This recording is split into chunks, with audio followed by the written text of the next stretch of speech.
and now we're going to be able to open it up. This isn't like for long-term problems, and it takes years and years to have it come back. At that plant, converted to make medical ventilators during the pandemic, the president wore a face mask for a while. I had one on before. I wore one in this back area, but I didn't want to give the press the pleasure of seeing it. But that prompted Michigan's attorney general to say she'll have a serious conversation with Ford about allowing a violation of the state's orders requiring masks in the workplace. The president later tweeting, "No wonder so many auto companies have left Michigan."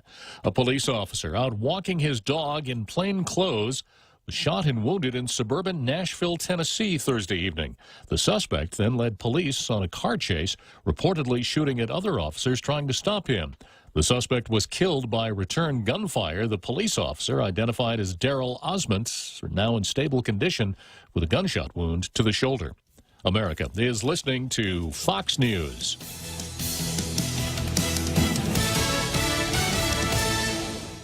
As we stand up to coronavirus by standing back with social distancing, Bank Pacific reminds you that you can come to the bank without going to the bank. Use many of our other delivery platforms like online banking at bankpacific.com, accessing cash at our ATMs, shopping with our debit cards. For businesses, we have secure cash and check drop windows, and we are employing a new smarter mobile app with remote deposit capture in the next few weeks. We're all in this together, and together we will win. Bank Pacific. Brothers but branches, we place roots. Member FDIC. During this time of great uncertainty, Security Title is working to support our essential banks. We are working for the family who would have been homeless if their purchase was delayed, for the families refinancing to lower mortgage payments, for the contractor who has fronted the cost to build a home, and the surveyors, appraisers, inspectors, and the realtors who cannot make a living without selling a house. With our office doors locked and our essential team members complying with all government protocols, in our own small way, Security Title continues to serve our community. With infection numbers dropping, many starting to believe the coronavirus pandemic is waning. But is it too soon? As the world reaches 5 million confirmed COVID-19 cases, the director of the Centers for Disease Control and Prevention says it's too early to know whether a likely resurgence of cases in the fall would require a second wave of lockdowns.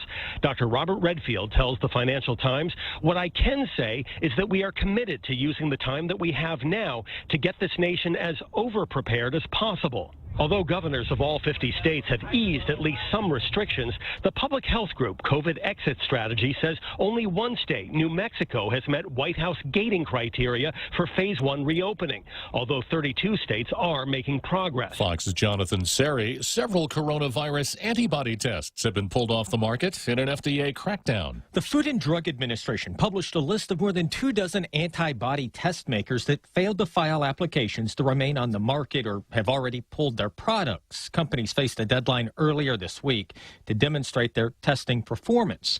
The FDA says more than 175 tests have filed applications. FDA Commissioner Stephen Hahn says the agency has seen a high level of collaboration from developers who want to get this right. An antibody test is intended to show if people had COVID-19 in the past, which experts think could give immunity. Jared Halpern, Fox News. The Georgia man who recorded cell phone video of the fatal shooting of Ahmaud Arbery has now been charged with his murder. The Georgia Bureau of Investigation saying that 50-year-old William Roddy Bryan has been arrested on charges of felony murder. Arbery was slain in late February. The video that Bryan took from the cab of his vehicle helped stir a national outcry when it leaked online and led to the arrest of a father and son also charged in Arbery's killing. I'm Jack Callahan. This is Fox News.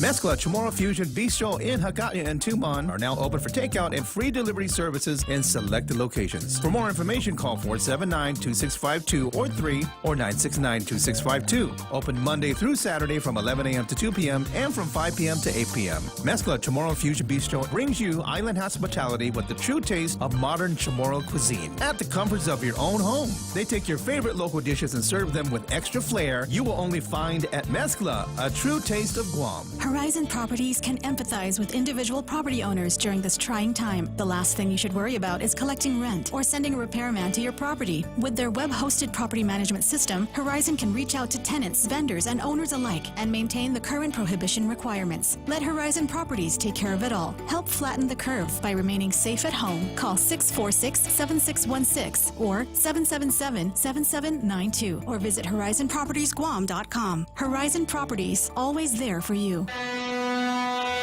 Hofade, this is Kayla from APL Guam. Here at APL, our expertise and extensive network can help you grow your business and reach out to more markets. As a responsible carrier, APL is also committed to a sustainable future, whether it's protecting the environment or investing our efforts in giving back to the community. Our dedicated team in Guam and the U.S. mainland are here to support you. Call 588-4651 or visit apl.com.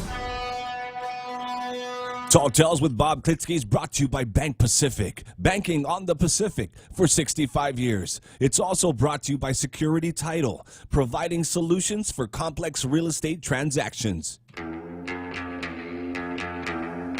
Welcome to Tall Tales with Bob Klitzkie, the only show on talk radio where common sense is a lot more common. Phone lines are now open at 888-TALK. That's 888-8255. And now, The Point proudly brings you Tall Tales with Senator Bob Klitzkie.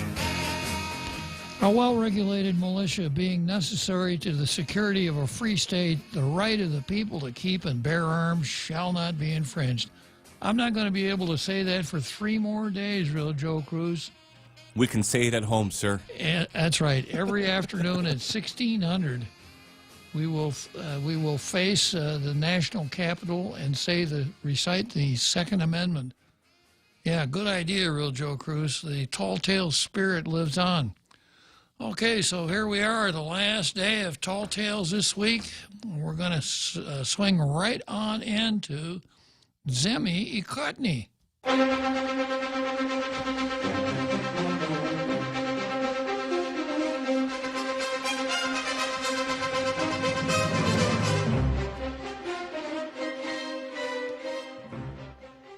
And as you know, Zemi Ikotny is that part of the program where I critically look at the editorial offerings on each of our daily newspapers and try to evaluate to determine which is the better of the two, which is very easy most of the time because the Daily News, instead of running local editorials, runs boilerplate from the USA Today or Gannett News Service. So I don't even spend much time with the Daily News. It's hardly worth spending much time with, not only for their editorials, but even for their reporting. As a general principle, the Post is 2 days ahead and about 3 feet deeper than the Daily News. Here's what the Post has got today. New spike of, and I'm going to have to edit, I haven't explained this for a couple days, but whenever I see the word COVID-19 in print, I use my editorial prerogative to change it to what it ought to be, which is Wuhan virus. I hope you're listening, Kamala Harris, because I'm going to call it the Wuhan virus. So even though the headline says COVID-19, I change it, I correct it to read right. New spike of Wuhan virus cases calls for more consistent mass testing. Many in our community want to regain some of the freedoms we've put on hold when Wuhan virus hit us more than 2 months ago. But at the same time, we realize it's too early to let our guard down. I don't know if I've realized that, Real Joe Cruz. We need to stay vigilant and keep our guards up, as has been reinforced. And the need to stay vigilant and keep our guards up has been reinforced. After a lull in Guam's positive cases for Wuhan virus, we heard about 11 new cases overnight, mostly in what officials described as a residential cluster in Jigo. It's the third highest number of cases in a day since we started seeing Wuhan virus cases in March. With the new spike, Governor Leon Guerrero decided to hold off on allowing restaurants to open dine-in service, which would have occurred this Memorial Day weekend. And because of the new cluster of cases, we remain under pandemic conditions of readiness 2. That means there will be no additional lifting of restrictions for the next several days. Revisiting the possibility of allowing restaurants to resume dine-in service with a 50% limited capacity and allowing public parks and beaches to be enjoyed again will be considered, but not in the next several days, according to the governor. I know this is alarming and should be taken seriously, the governor said, of the new 11 cases.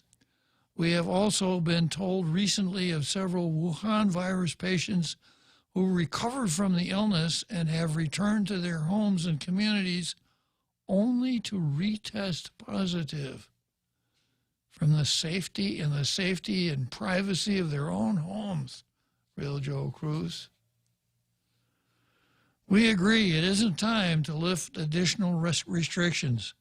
Seeing 11 cases in a day after a few days of zero positives is a wake-up call. Wuhan virus isn't going away anytime soon. What we would like for the local government to do while we continue to concede on our limited freedom of movement in public spaces is to get more aggressive on testing and to make sure the testing is done properly and uses the right test kits and processes so we don't end up with more false positive, as it were, false negatives. Since the Wuhan virus emergency began, we've seen close to only 5,000 tests, not including the 100% testing on the USS Theodore Roosevelt sailors. It's not too much to ask the government to test hundreds to at least 1,000 a day.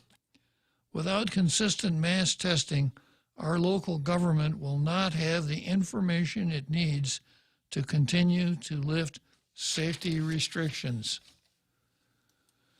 Okay, no Blue Star today. This could have been a news story as easily as an editorial. Not much punch. Not much there. So I got Michael on line one. Good afternoon, Michael. Good. Beautiful, bright, sunny day. It'd be nicer if we were employed and working and productive.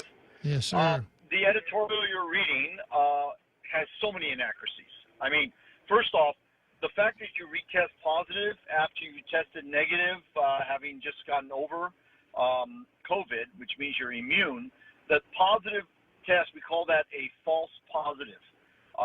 The theory is that there are dead viruses in your body, and that's what's being picked up. I've read that in other places, Michael, that there are something like remnants of the virus left that will cause the test to come out positive when the person really doesn't have the disease. And not only he doesn't have it, he's actually immune. He's one of the special ones. Uh-huh. And this massive testing, for what purpose? Now, if we're going to test for the purpose of creating statistical models, yeah, sure, why not?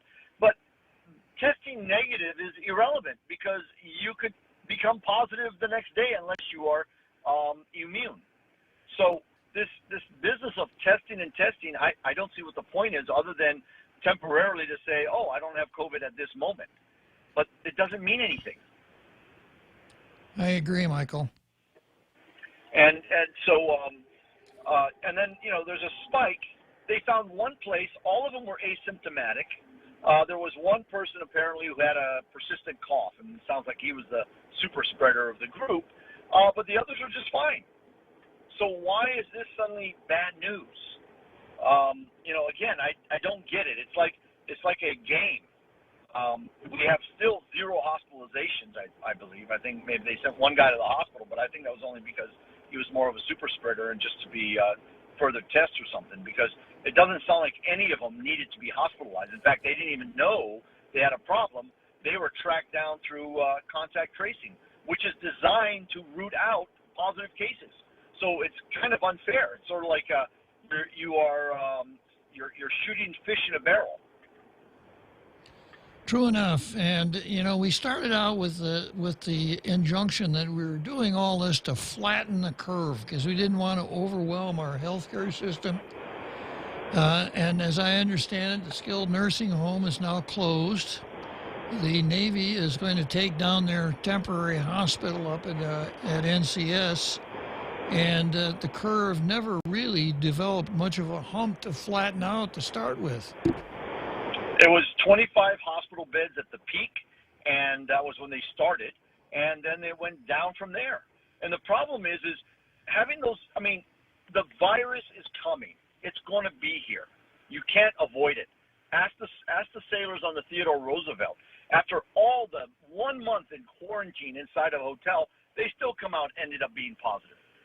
Until you have established herd immunity or immunity within your system, you always are going to be at risk, and you can't hide it. It's just a matter of time. The question is time the hospitalizations, because the hospitalizations are really what we need to count.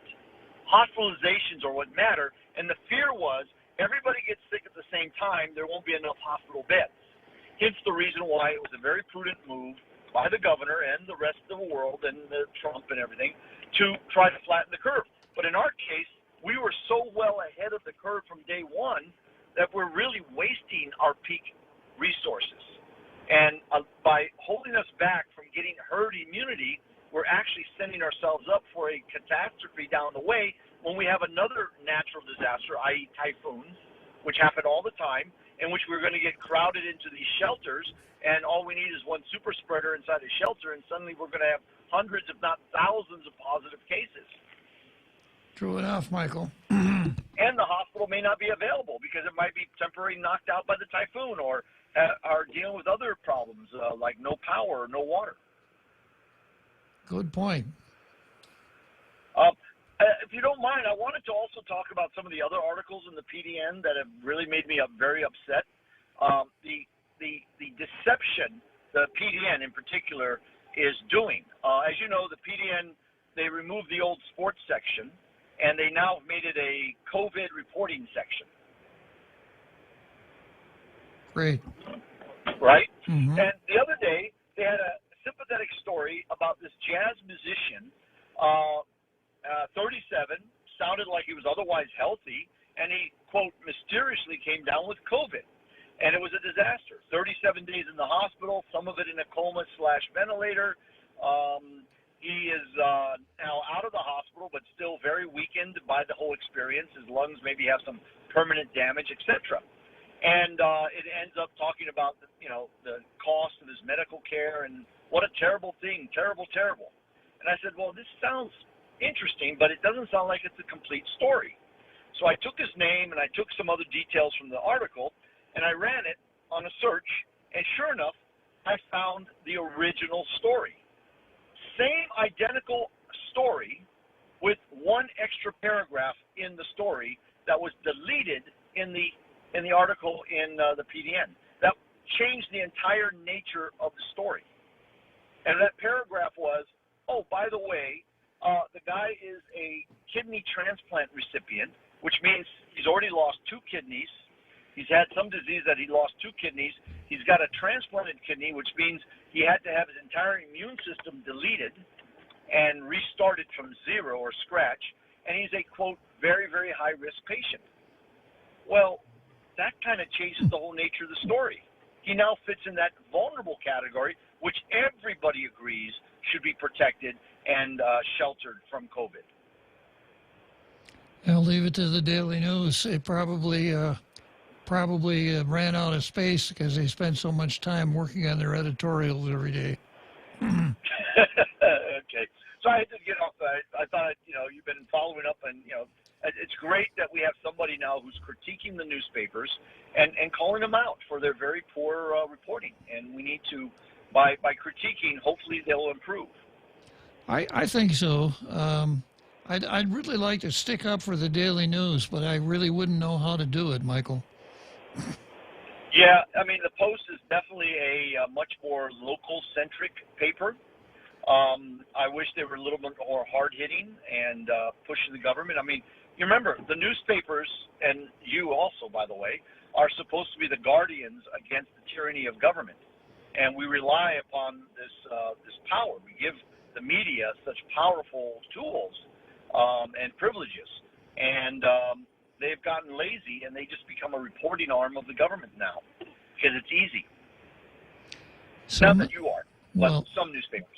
Yeah, well, thank you very much, Michael. I'll keep prodding, okay? Please, you are our last resort, and our defense is the media. Well, thank you very much. I'll keep doing it. All right, that's all. Good talking to you, Michael. Good call from our friend Michael. Okay, where was I? And I hadn't even started. Yeah, I'd finished Emmy. Yeah, no blue star. No blue star. That's right. And certainly in line with what Michael's rap there. Post is good, but a lot of times they're not hard hitting. True. Today was a good example. Okay, so on the card for today, I have Troy versus Janela. We're up to 6 days now for Janela's got a winning streak going here. I've got Kamala Harris versus Tall Tales. I've got Bohwani versus the 35th Legislature. Therese versus Tina. John Brown versus the Schmoozle. Esteves versus High. Dueling senators, and that's probably as far as we'll get today. I got another call coming. It's our Carl already? So early in the program. Wow.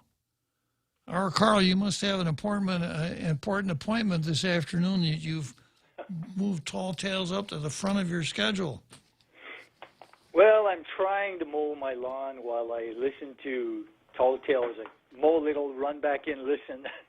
I happen to catch part of Michael's comments, and I just wanted to add a few things about this Wuhan virus, just some few things that I heard. There was one study that was done of one population. I wish I could provide more specifics about it, of a population of people that had tested positive for this Wuhan virus, and 87% of them were quarantined at home. And I should have more details on it because that's kind of vague, but I found that interesting. And also of these 95, I think we're up to like 95,000 plus deaths. That is very, very questionable. I've seen so many stories about medical authorities being incentivized by the government to report COVID or Wuhan deaths where someone had this virus in their system, but they also had kidney problems, heart problems, morbid obesity, or they were elderly.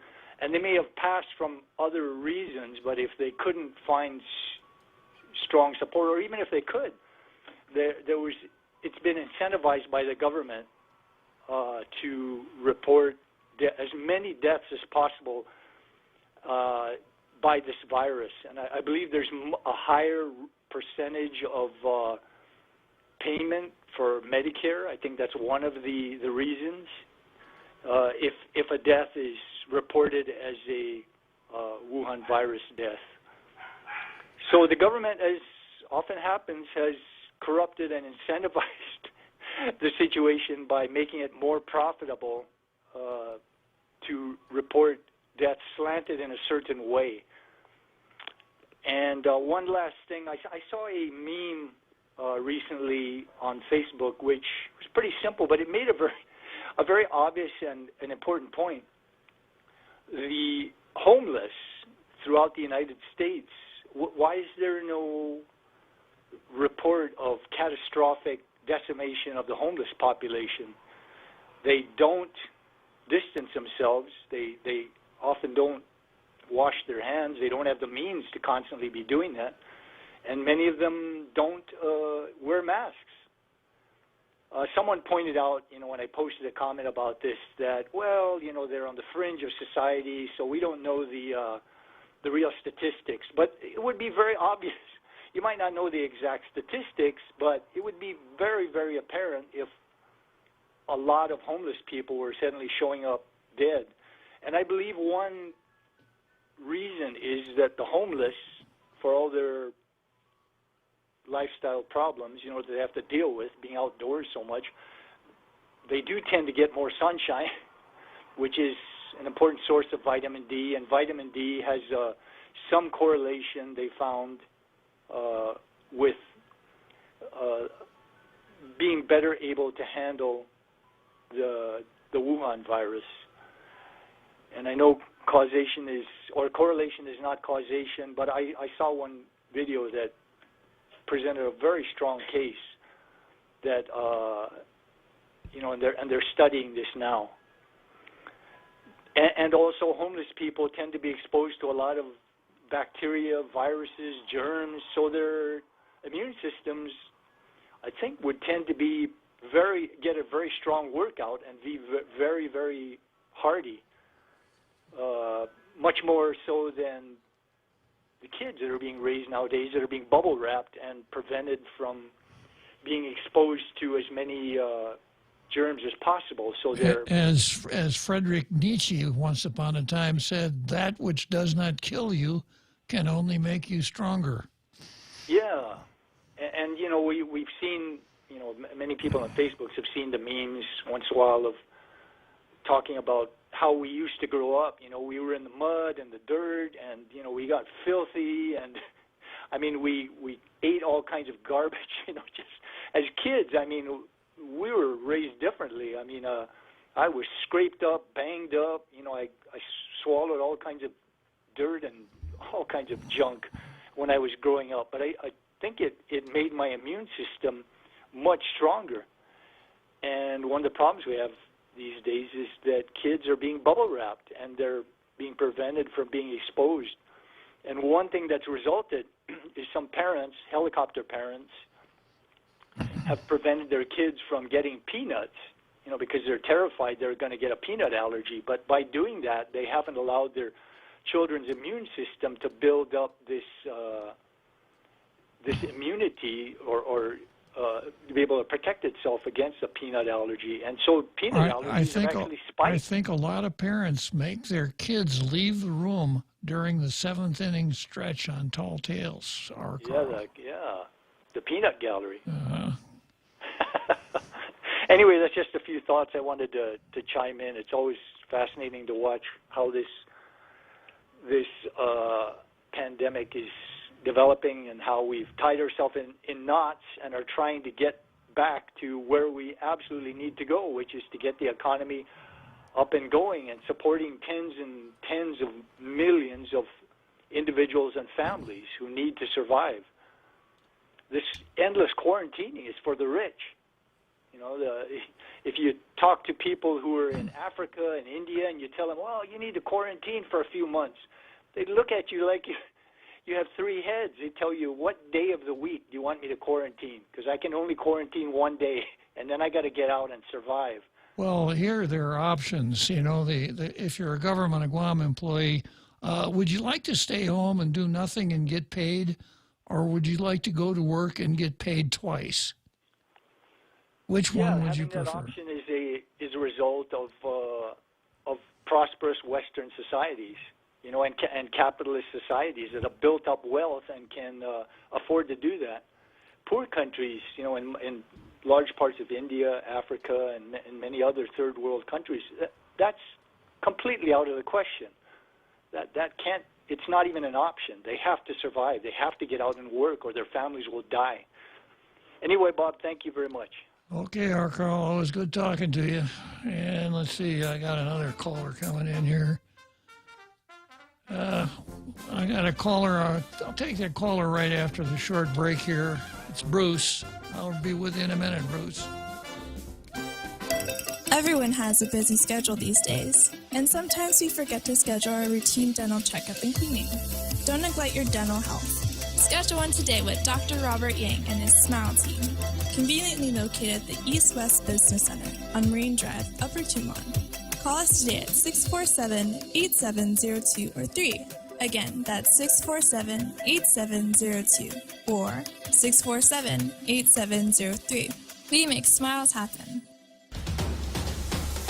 Cocoa Coffee Company mugs are now here. Show pride for your island as you enjoy your delicious Circle K coffee. Each generously sized 16-ounce mug is etched with Guam-inspired images like Chief Gadao, Serena, Two Lovers, and many more. The Cocoa Coffee Company mug collection is available for a limited time only, so don't miss out. Get yours today and collect them all. Exclusively available at Circle K locations. A portion of the proceeds go toward the Cocoa Bird Recovery Program. Tall Tales with Bob Klitzkie is brought to you by Mezcla. Mezcla Chamorro Bistro in Hagåtña and Tumon are now open for takeout and free delivery services in selected areas. Terms and conditions apply. Call Mezcla Hagåtña at 479-2652 or Tumon at 969-2652. Get your Mezcla fix at the comfort of your own home.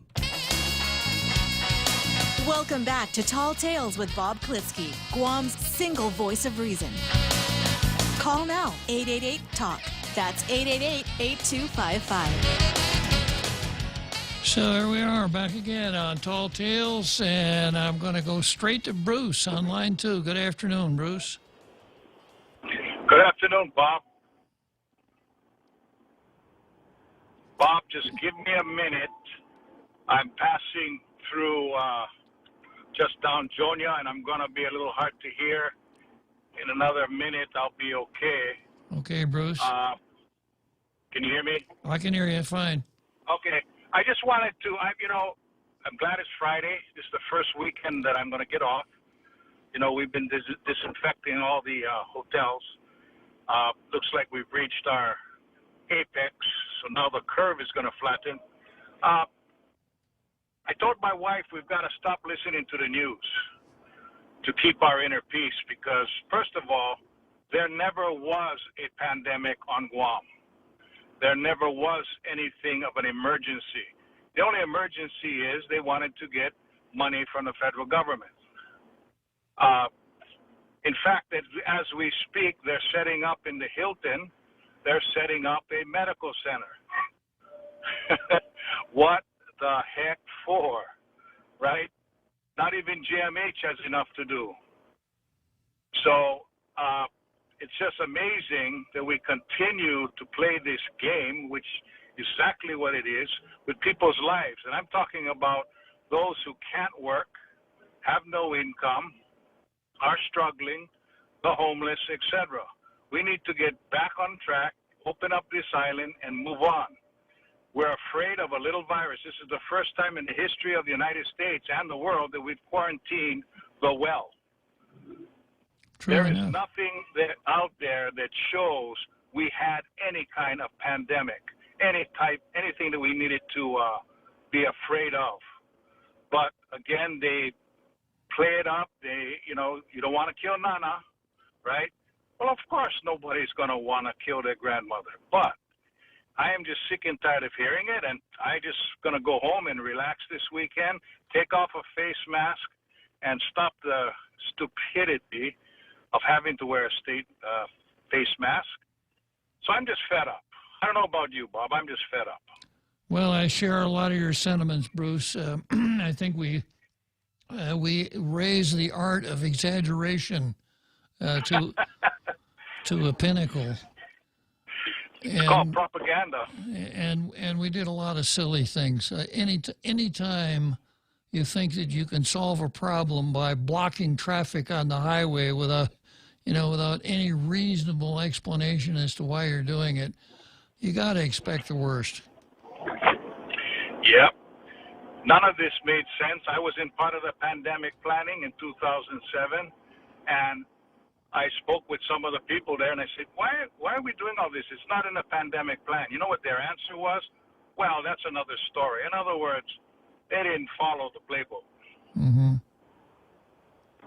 So it is, as she says, it is what it is, and now we need to get back to work. Yeah. I haven't stopped, but there are a lot of people out there just waiting to go back to work. Right. Take care, Bob. Have a good weekend. Yeah, I'll tell you what, Bruce. I will allow you to not listen to the news anymore, provided that you keep listening to Tall Tales, okay? Yeah, you guys don't just shove coronavirus down our throats.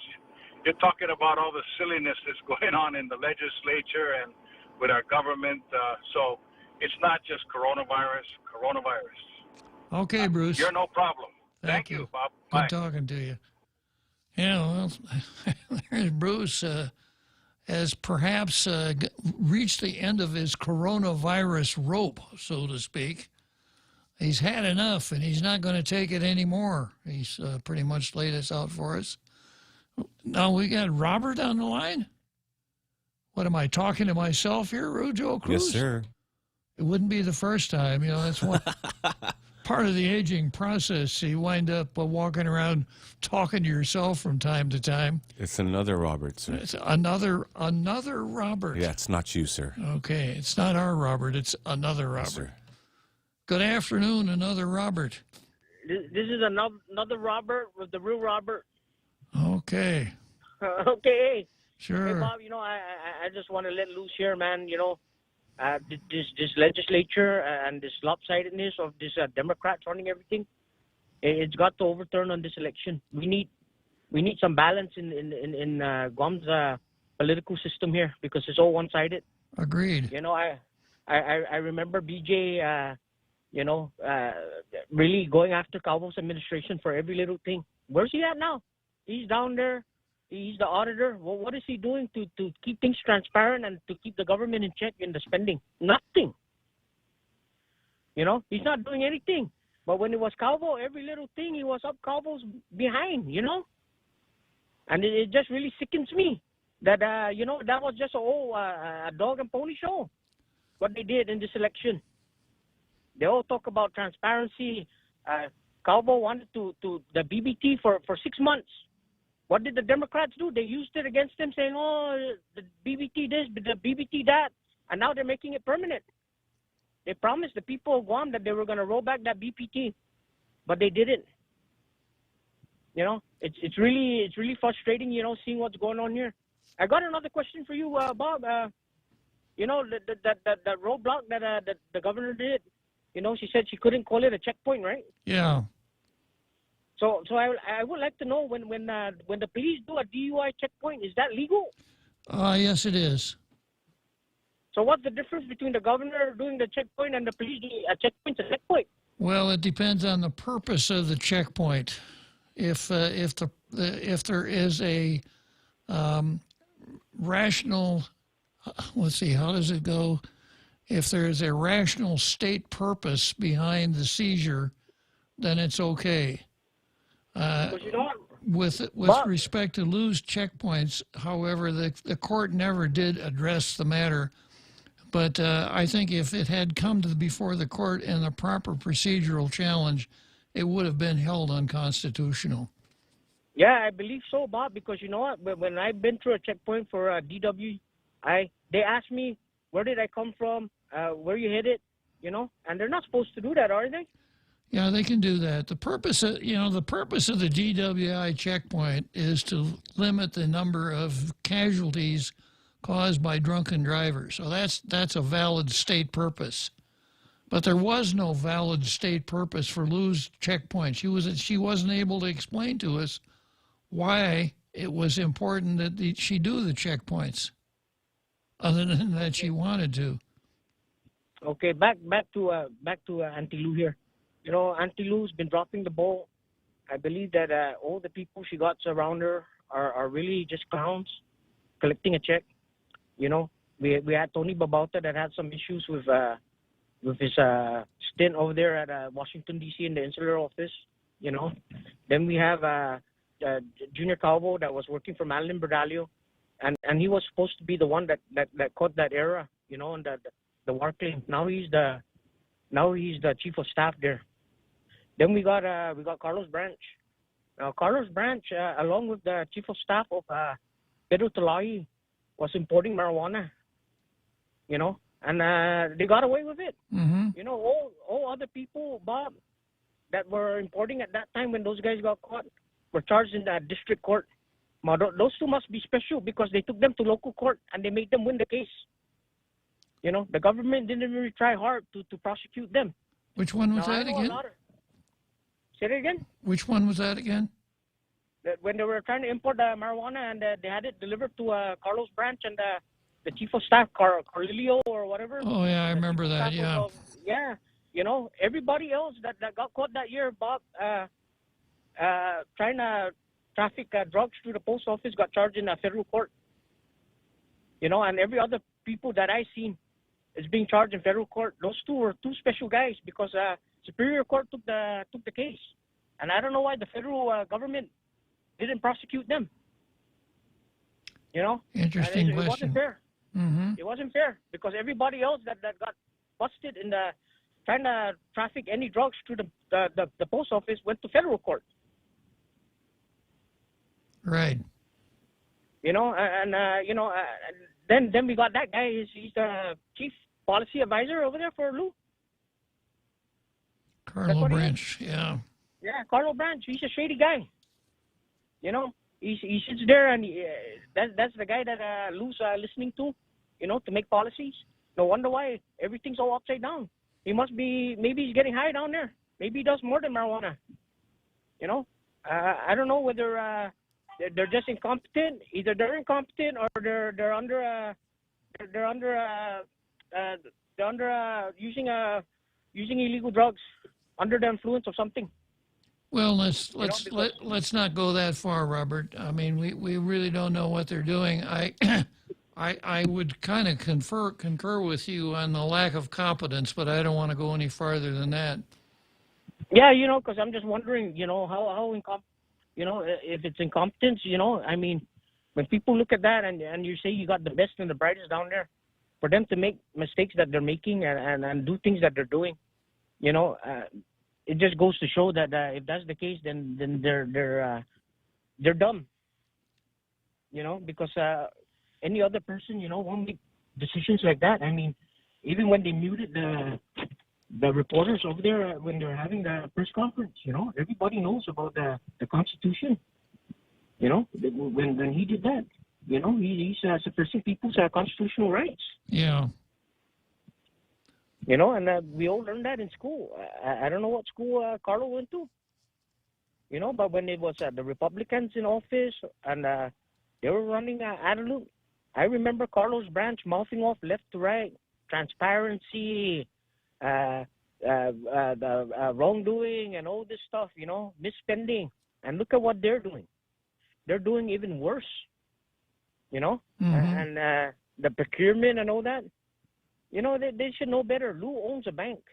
She should know better than that. She knows about rules and regulations with the feds. You know, and the thing with the procurement, you know, it's illegal. And where's the Attorney General? How come the Attorney General is not investigating? Because what was done was illegal. You know, even if it's a misdemeanor or whatnot, you know, Bob, even the things with the DOC guards, you and I know that thing should have been a federal case. Why was that thing made into a local case? When you're trafficking major contraband into a prison facility, that is punishable under federal law. Why do we charge them in local law? Why didn't they hand that off to the federal government? Interesting points, Robert. You know, and then we spanked them on the hand, you know, misdemeanor. You know, even this loss with this misdemeanor, with this official misconduct, I believe that official misconduct should start off as a first-degree felony, and then we complete them down to a third-degree felony, you know, because this thing is just a loophole for people to do wrongdoing and get a slap on the hand, and it's wrong. You know, what kind of message are we sending out here? That if you're a government worker and you're well connected, that you're just going to get a slap in the hand when you're doing wrong things, when you're the person that's supposed to be held to a higher standard. These guys it's a joke what happened there at that DOC, and then the people that were receiving the drugs or whatnot are getting more stiffer sentence when the people that were guarding them that were bringing in the drugs should have been the one to get more harsher punishment. Gotcha, Robert. Yeah, that's what's wrong here, with this island. Certain people just get away with anything, and then the people that are on the bottom, we get hammered. Well, I'm glad it's got to stop. I'm glad you got a chance to get it off your chest this afternoon, Robert. Thank you. All right. Thank you. We need the Republicans in there, Bob, to restore democracy here in Guam, because right now it's a dictatorship. Is what's going on here. It's all one-sided, and it's a dictatorship because if there's no opposition to the power, it's called a dictatorship. Thank you, Bob. Okay, Robert. Good talking to you. Wow, nice smile. So perfect and all. Thanks. I owe it all to Dr. Robert Yang and his smile team. They do wonders for a healthy, happy mouth. Got teeth? Don't wait until they hurt. Schedule your routine checkup and cleaning with Dr. Yang and his smile team. Suite 119 in the East West Business Center, Upper Tumon. Call 647-8702 or 3. The best thing that happened to teeth since toothpaste. Dr. Yang and his smile team. They make smiles happen. As we stand up to coronavirus by standing back with social distancing, Bank Pacific reminds you that you can come to the bank without going to the bank. Use many of our other delivery platforms like online banking at bankpacific.com, accessing cash at our ATMs, shopping with our debit cards. For businesses, we have secure cash and check drop windows, and we are employing a new smarter mobile app with remote deposit capture in the next few weeks. We're all in this together, and together we will win. Bank Pacific. For others but branches, we place roots. Member FDIC. Tall Tales with Bob Klitzkie is brought to you by Horizon Properties. Call 646-7616 or 777-7792. You can also visit them at horizonpropertiesguam.com.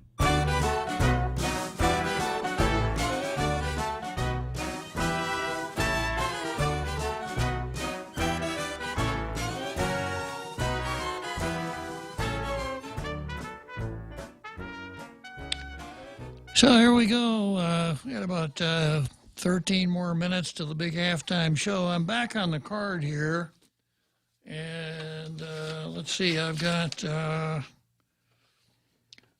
Kamala Harris versus Tall Tales, GWA versus My Memory, Bohwani versus 35th Legislature, Therese versus Tina. It's just a short one here. Kamala Harris and other Democrats introduce a resolution to condemn the terms China virus and Wuhan virus. And I went into this yesterday. Senator Kamala Harris of California doesn't want us to use the term Wuhan virus to describe this disease that we're dealing with right now.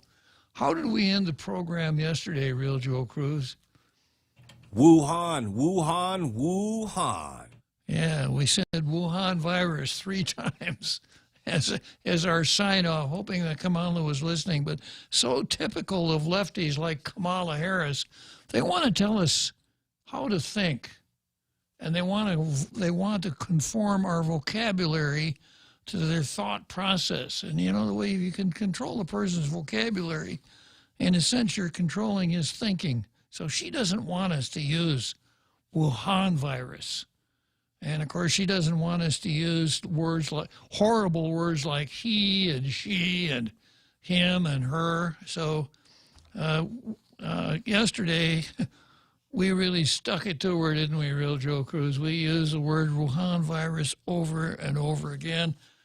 And if there were ever a doubt in my mind, if I were going the right direction here on what to refer to this virus as, I'm now absolutely sure that the right way to do it is to talk about the Wuhan virus. No COVID-19 around here. Next item on the card is GWA versus My Memory. And there's a story about, put $1.7 million and double pay through July. Dealing with the waterworks and how it was going to deal with the double pay thing. I said, my memory must be fading because I remember the waterworks opening up completely last week. So how does this work out? And I heard Simon explain it on your early show there, Real Joe Cruz. Real Joe Cruz with Ray Gibson, where Simon explained that this was a plan that Miguel Bradello put in place right after the Wuhan virus struck as a form of long-range planning, and that no one from the Post bothered to call before they ran what amounts to a really stale story. So not such a good job on that one, Daily Post.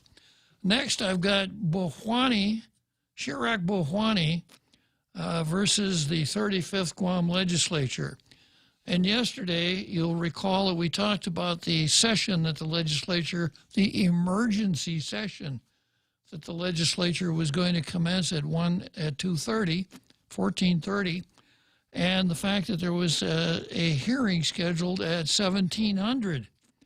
And James Moylan, there was a quote from James Moylan that there had been no cancellation of the hearing. So I think people were wondering, well, there's going to be a session and this hearing is scheduled. It's a really important hearing because it deals with all the irregularities around the 19th floor. So the Post quoted Mr. Chirac Bohwani, who's a spokesman for Senator Tina Rose Munya Barnes, saying that, I've got it right here, the hearing is scheduled for 5 today, but Speaker Tina Munya Barnes had called an emergency session for the afternoon. And according to her spokesman, Chirac Bohwani, session takes precedence per the standing rules. Well, he must have a different copy of the standing rules than the one that's posted online, because I couldn't find that rule that Mr. Bohwani was talking about. And my suspicion was that he was just talking to provide an answer when he really didn't know the answer and wanted to put his boss in a good light. Well, it turns out that the hearing did go at 5 o'clock yesterday afternoon. Kind of shows you what Mr. Bohwani knows. Also, I use this as a vehicle that makes sense in light of the next item, that apparently the climate at Speaker Tina Rose Munya Barnes' office is such that you can kind of say whatever you want, and whether it has any connection with reality is an interesting but unimportant detail. So you'll recall yesterday that I had Senator Tina Rose's Munya Barnes' letter from May 20, where she said that pursuant to section .102B1 II of our standing rules, I hereby certify that emergency conditions exist. She needed to do that in order to call the hearing on such short notice. She certified that emergency conditions exist. And then she went on to say, furthermore, the public hearing requirement for Bills 357, 358, 359, and 361 are waived in accordance with 2 GCA 2103 alpha. And I have a copy of that statute right here, and it says that it says no bill may be passed by legislatura unless it has received a public hearing, except when the presiding officer of legislatura certifies that emergency conditions exist involving danger to the public health or safety. The requirement for a public hearing may be waived. So Tina Rose certified that there was an emergency conditions involving danger to the public or public health or public safety. Well, when I saw this, it kind of scared me. Wow, danger to the public. What's going on? She's certified that there's this danger to the public health or public safety. Now, I stay pretty current with the news. I know pretty much what's going on. I read the papers. I watch the TV news. I check out Candid News. I even go to Guam Blog to get the unvarnished news. And I wasn't aware of any emergency to the public health or safety emergent. which means it's just occurring right now. Now, I know that the Wuhan virus is in town, but I didn't think that we were dealing with any emergent conditions. And, I cast around for a definition for emergency, and I happened to find one in a paper that I'm going to come back to later on. There's a definition in the Guam Code.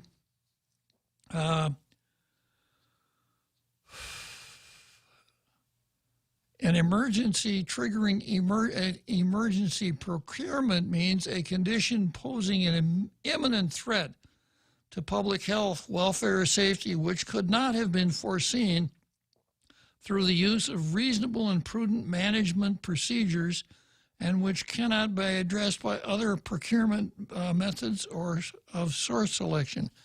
So that means that the way I read that, when you're dealing with sessions of the legislature, if you could have an idea that what you consider as an emergency is coming up, you're going to have to deal with it, then maybe it's not an emergency after all. But Tina certified emergency concerning the public health or safety. So I thought, boy, this session is really going to be a barn burner because we're going to be dealing with this emergency to the public health or safety, right? They'll probably be in session.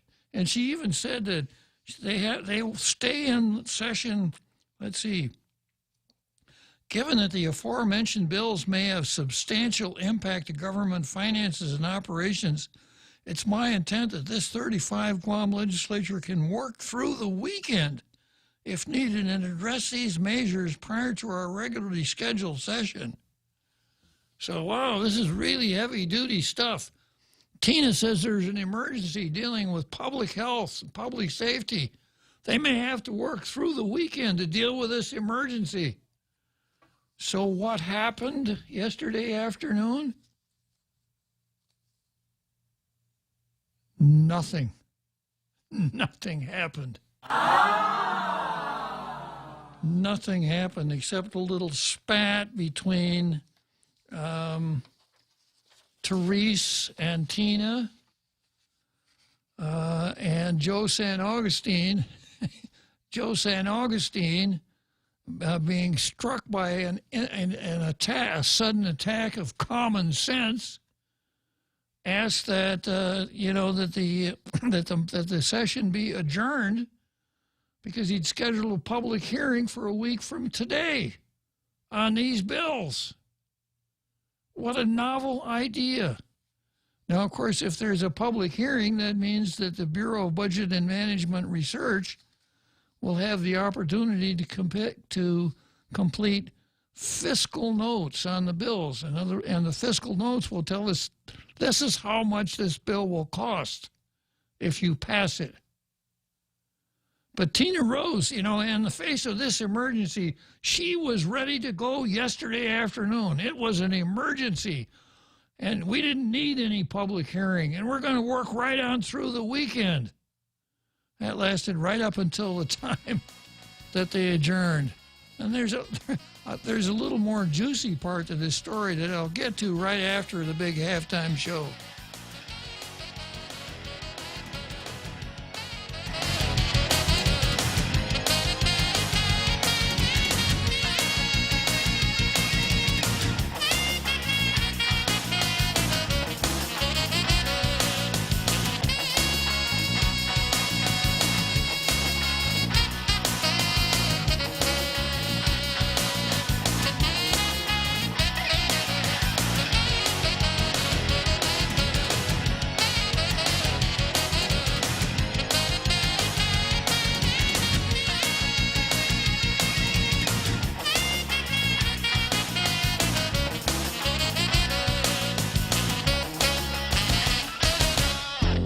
The Point is KUSG, Hagåtña, Guam, 93.3 FM and 104.3 HD3. The response to a second wave would be different. I'm Jack Callahan, Fox News.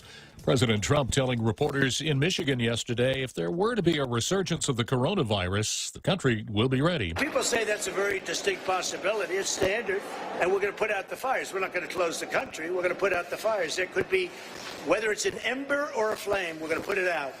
But we're not closing our country. The president was in Ypsilanti, Michigan, saluting workers at a Ford plant that switched to making medical ventilators during the pandemic. Many states have allowed businesses to reopen, but they're still limiting church services. The Trump administration wants that to change. President Trump has instructed the CDC to publish guidance for churches to reopen, a move the administration had been reluctant to make. A spokesperson for the CDC says that guidance will be out soon. Other administration officials expect it today. They're so important in terms of the psyche of our country.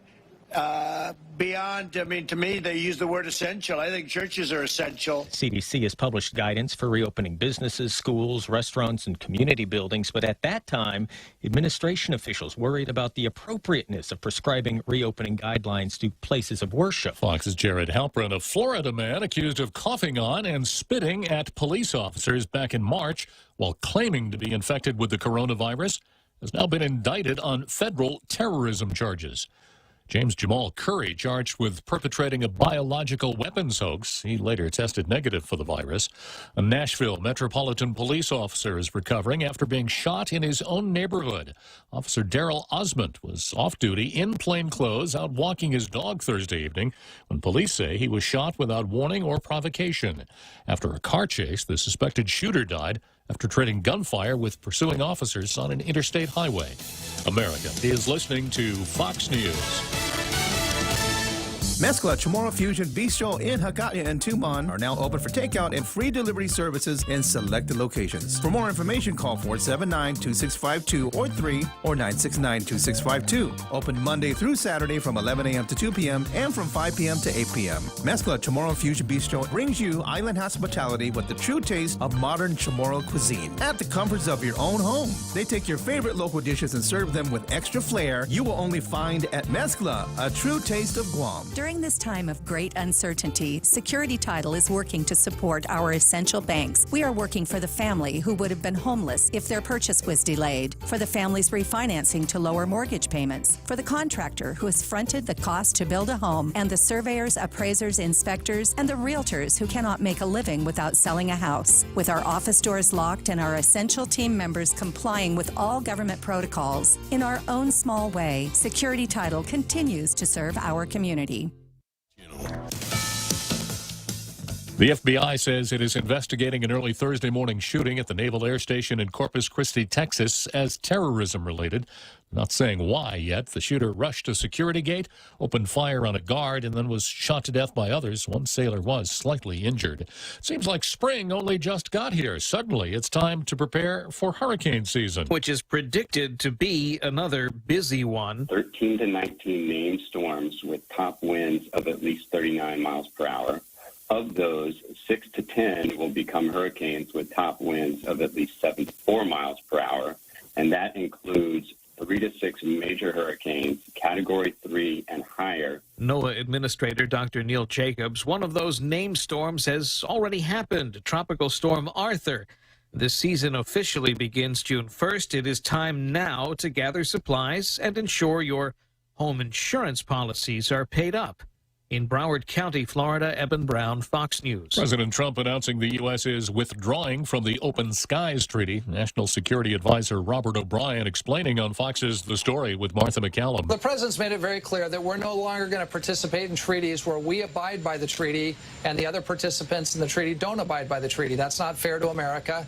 And the Open Skies Treaty was open skies for the Russians to fly over the United States, but closed skies over Russia. The U.S. can withdraw from that treaty on 6 months' notice. British researchers testing an experimental vaccine against the coronavirus say they are moving into advanced studies and aim to immunize more than 10,000 people in Great Britain to determine if the shot works. Scientists at Oxford University began immunizing more than 1,000 volunteers last month with the vaccine candidate in a preliminary trial designed to test the shot's safety. I'm Jack Callahan. This is Fox News. Cocoa Coffee Company is now available at Circle K. Single origin coffee beans carefully sourced and locally roasted to give you the freshest cup of coffee Guam has to offer. Grab a cup that's brewed every 30 minutes or purchase a bag of the locally roasted whole beans. Flavors now serving: light medium roasted Ethiopia and medium dark roasted Jamaican Blue Mountain. Exclusively available at Circle K. With every Cocoa Coffee Company purchase, a portion of the proceeds will go towards the Cocoa Recovery Program. Horizon Properties can empathize with individual property owners during this trying time. The last thing you should worry about is collecting rent or sending a repairman to your property. With their web-hosted property management system, Horizon can reach out to tenants, vendors, and owners alike and maintain the current prohibition requirements. Let Horizon Properties take care of it all. Help flatten the curve by remaining safe at home. Call 646-7616 or 777-7792 or visit horizonpropertiesguam.com. Horizon Properties, always there for you. Half a day. This is Michelle from APL Guam. Here at APL, our expertise and extensive network can help you grow your business and reach out to more markets. As a responsible carrier, APL is also committed to a sustainable future, whether it's protecting the environment or investing our efforts in giving back to the community. Our dedicated teams in Guam and on the U.S. mainland are here to support you. Call 588-4651 or visit apl.com. Tall Tales with Bob Klitzkie is brought to you by Bank Pacific. Banking on the Pacific for 65 years.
Here we are back again. Tall Tales finished up that wonderful halftime show that divides our program into two halves. We're now starting the second half of Tall Tales.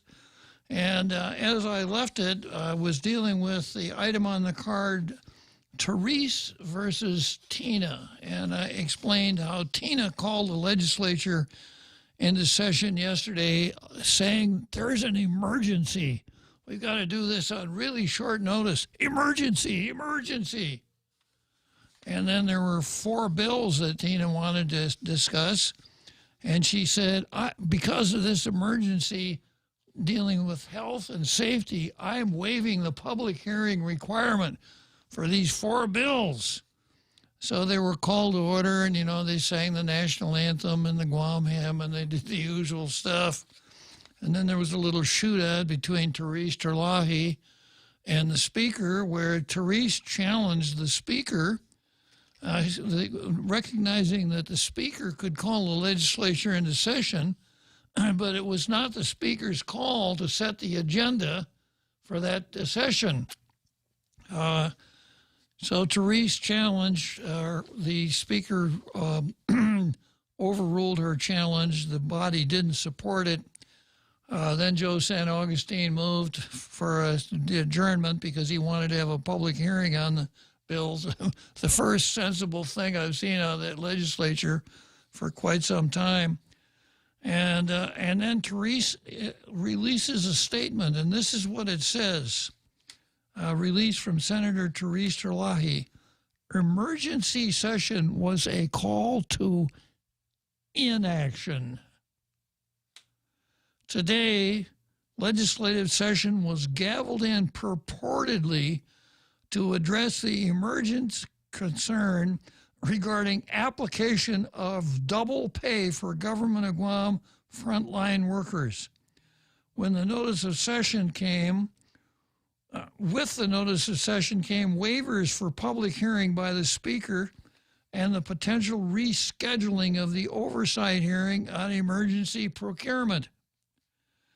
Senator Therese Terlahi objected to the placement of bills on the emergency session agenda without requests or motions from the authors to waive the public hearings.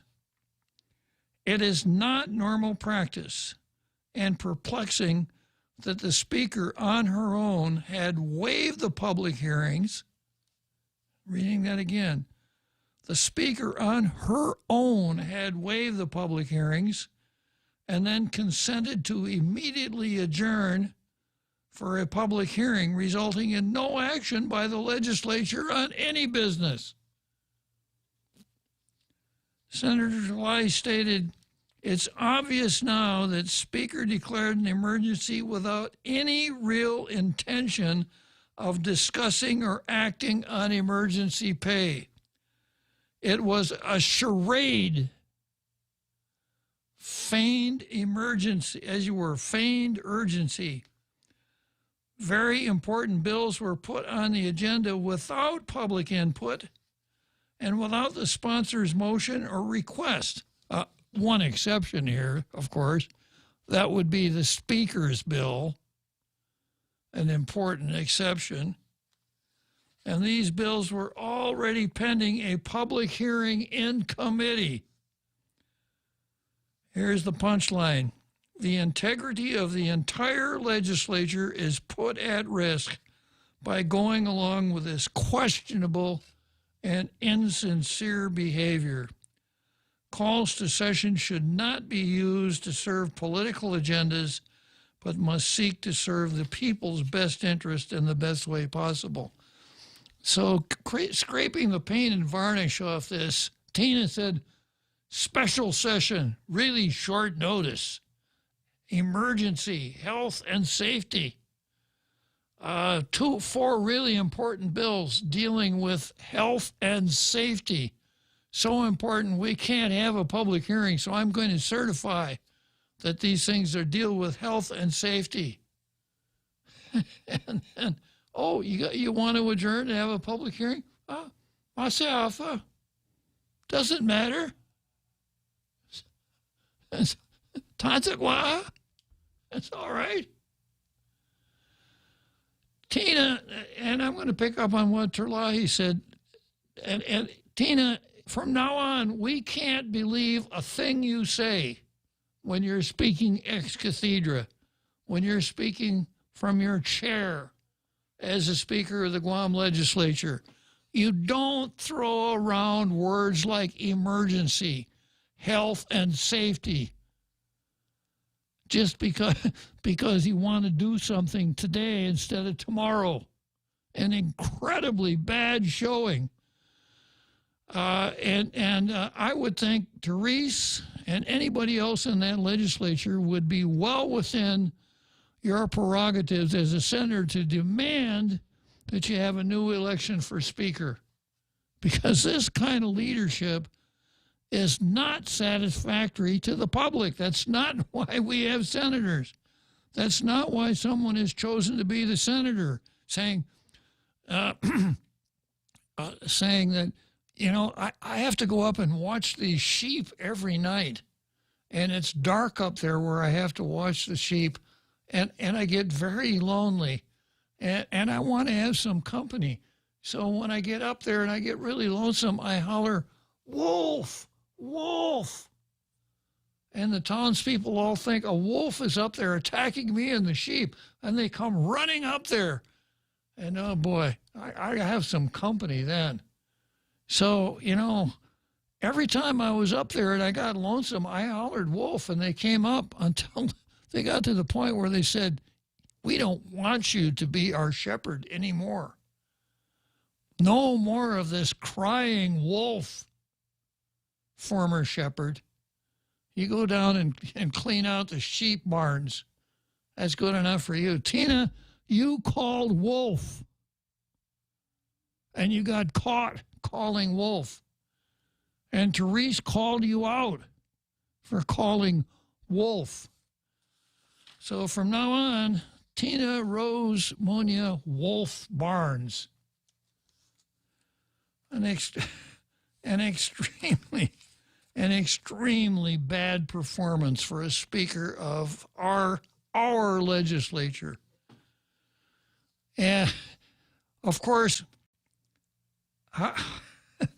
the whole exercise strains credulity. Where is the emergency in trying to pay people double for the jobs that we hired them for?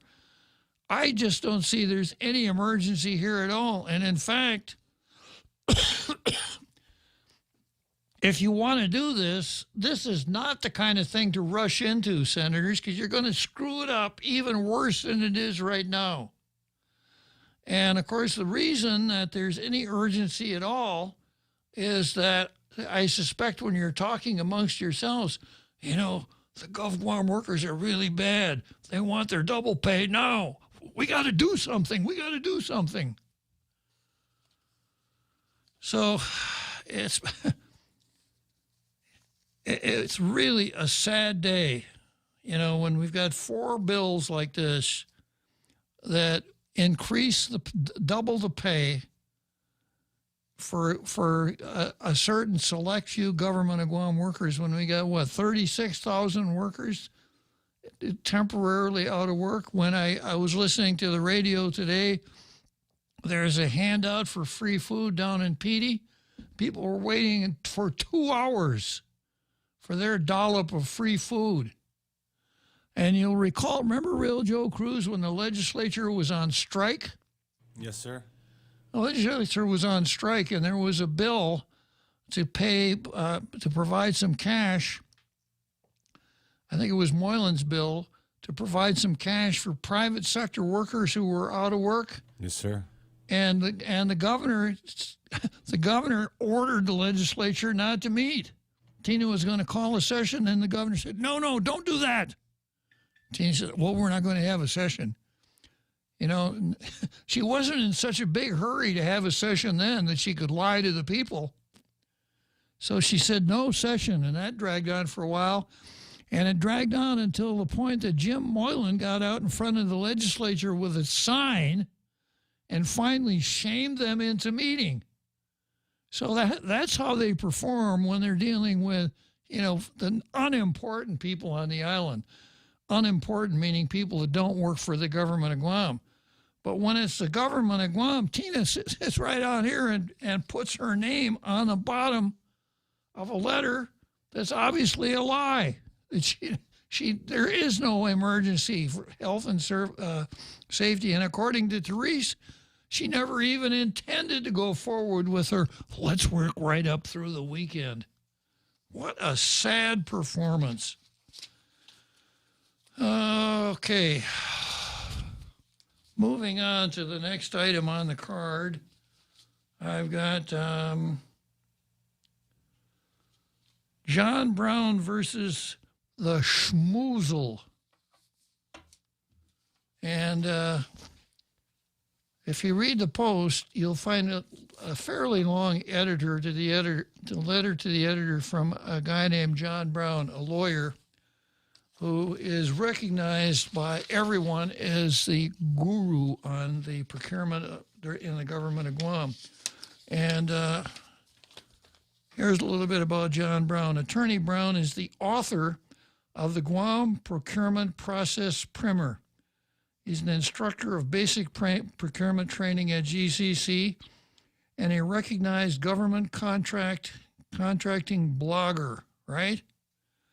So John has been on the island for, 25, I came 25 years or so ago. He spent some time down in Aussie. He's worked for J&G Enterprises forever. And to say that he understands procurement law would be an understatement. And he's obviously very free with his time. He put together this 10-page memorandum, emergency procurement under Guam laws. And, you know, if you hired a lawyer to do this, you'd be talking about a few $1,000 to do this. John Brown just does it pro bono, for the goodness of his heart. So Here's the name of it: Emergency Procurement Under Guam Laws. So everyone out there in our international radio listening audience, grab a pencil and write this down, because you can put this to good use. Emergency Procurement Under Guam Laws by John Brown. So the next time Senator Smucker-Huckowitz approaches you and said, can you vote for me for senator? And you'll say, well, yeah, can you tell me what? I'm going to do a really good job. Are you going to see to it that when that our government procurement operates properly? Oh, yeah, I'm all for that. When did you read Emergency Procurement Under Guam Laws? What's that? Because I'll bet you dollars to donuts that there isn't anybody in the legislature right now that has read John Brown's treatise here on procurement law. Certainly nobody read it in the executive branch, or we wouldn't have needed that hearing that we had last night. So it really tells you how the procurement laws work. It's full of do's and don'ts. A very handy, nice piece of work. But it's 10 pages long. So if we could get someone to redo it around those great American literature characters, Dick and Jane, and their dog. You remember the dog's name, Real Joe Cruz? Spot, sir. Yeah. So if we could take this and reduce it to Dick and Jane and Spot, maybe some of our senators would read it. Maybe, sir. Maybe, but probably not. Too hard. True. Too hard. So John is a really good writer. He's a good lawyer. He knows what he's doing, and he really has a good way with words. And he talks about, here's one subheading: examination of who can exercise procurement process. The current Wuhan virus pandemic has revealed some confusion about who has authority to procure in the face of the health crisis. Now, we could do a multiple choice question. Who has the authority to procure during a health crisis? It'll be a multiple choice question. Answer A, Hai Huynh. Answer B, Linda DeNorcy. Answer C, the person who has control of Linda DeNorcy's electronic signature stamp. Answer F, Mary Rhodes at the Guam Visitors Bureau. Answer G, Claudia Akfaji. Yeah, you probably, no one would have the patience to stick to it all the way to G, right? Probably most people would answer the person who has control of Linda DeNorcy's signature, electronic signature.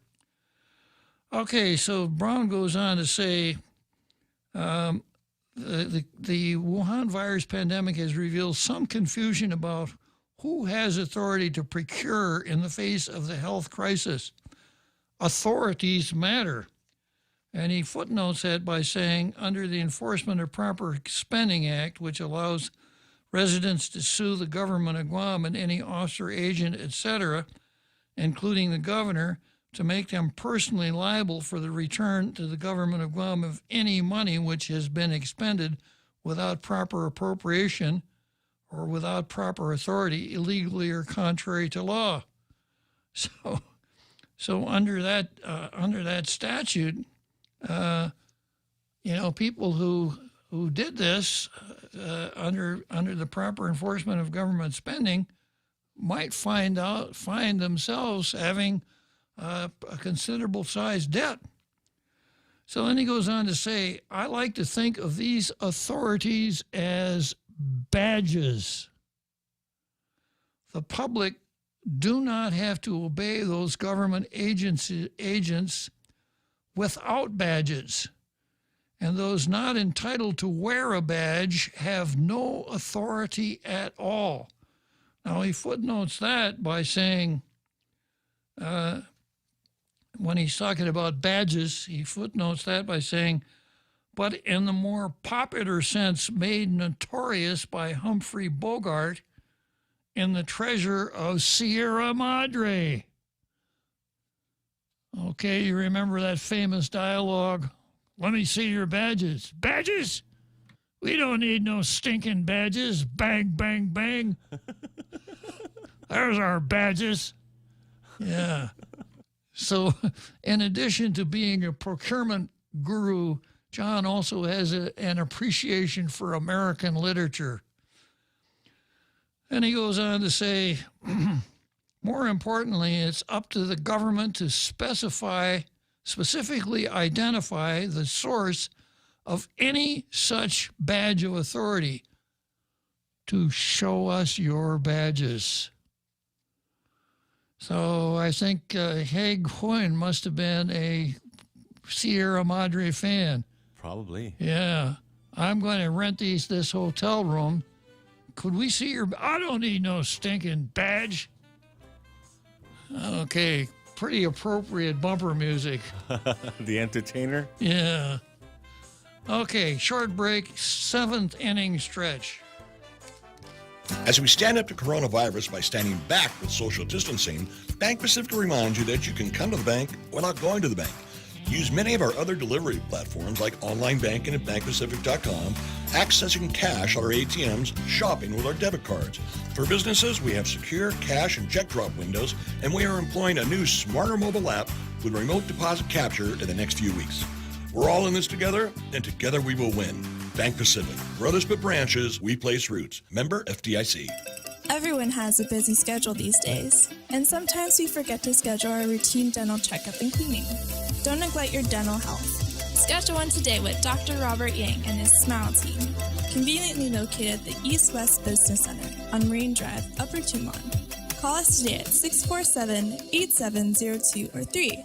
Again, that's 647-8702 or 647-8703. We make smiles happen. Tall Tales with Bob Klitzkie is brought to you by Horizon Properties. Call 646-7616 or 777-7792. You can also visit them at horizonpropertiesguam.com.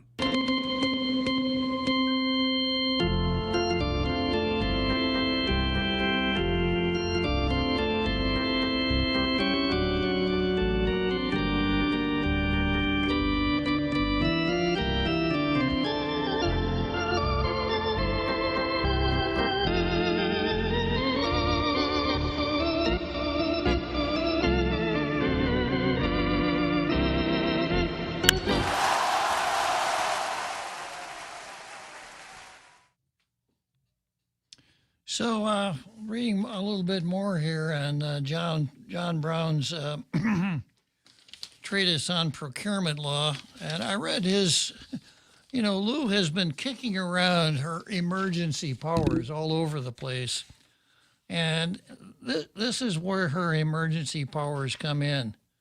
During a state of public health emergency, the governor may, through an executive order, suspend the provisions of any regulatory statute prescribing procedures for conducting local business or orders, rules, and regulations of any government of Guam agency to the extent that strict compliance with the same would prevent, hinder, or delay necessary action, including emergency purchases by the public health authority to respond to the public health emergency or increase the health threat to the population. If you pay close attention to the language there, Lou doesn't have the kind of authority that she purports to be bantering about. And I read the definition of emergency before from 5 GCA 5030. The emergency triggering an emergency procurement means a condition posing an imminent threat to public health, welfare, or safety. Now, of course, you could consult with Tina to figure out what that is, right? Which could not have been foreseen through the use of reasonable and prudent management procedures and which cannot be addressed by other procurement methods of source. And then another section of the law says a certificate of emergency must be made under penalty of perjury by the chief procurement officer, director of public works, or head of a purchasing agency, as the case may be, and can contain a statement of facts giving rise to the emergency, the factual basis of the determination that an emergency procurement is necessary, and a statement that emergency procurement is not being used solely for the purpose of avoiding the procurement law. Certified copies of the certificate shall be sent prior to the award and as a condition thereof to the governor and the speaker, etc. So this is part of the procurement law that is not waived by Lou's magical powers.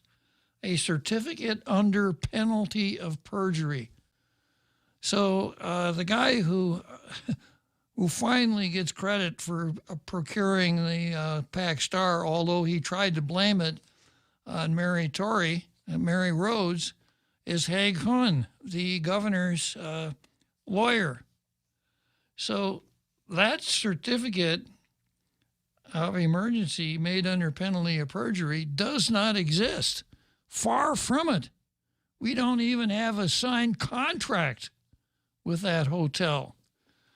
Now, I watched some of the hearing, and this what is this method of doing a hearing or doing a legislative hearing remotely? What's that called, Real Joe Cruz, that process, do you know? Remote viewing? Yeah, there's a name for it. Bugging. No, it's not. It's not FaceTime. You know. Zoom. Zoom. Yeah. Zoom. Yeah. What torture that is to watch something on Zoom, right? But I watched some of it, and you know, Juan wanted to assert the attorney-client privilege on questions dealing with on matters dealing with him and the PAC Star Hotel. Well, the attorney-client privilege arises when a lawyer advises a client or when a client shares information with the lawyer. The idea is that the client can tell the lawyer everything that relates to the legal representation, and the lawyer will never be forced to disclose it. The thinking is that the lawyer needs to have complete understanding of the client's case in order to properly represent. However, when the lawyer is not acting as a lawyer, but is acting as an executive in the executive branch, running around contracting with hotels, is he a lawyer? Or is he someone who should do that emergency certificate under penalty of perjury? So if the matter came to court and there were questions about Haig's involvement with the Pacific Star, he wouldn't be in a position to make legal arguments because he would be a fact witness. So I don't see where he gets off just generally asserting a legal lawyer-client privilege. Well, be that as it may, let's check in with Frenchie this afternoon. Good afternoon, Frenchie. Good afternoon, Bob. How are you? I'm fine. Good. Sounds like you had a lot of callers that were very frustrated earlier in the previous hour, and it's very understandable. And I think you see a lot of people are getting fed up. I think because we are such a small island, and one of the side effect of the quarantine has been that people had plenty of time on their hand, and they discovered a lot of the alternative media.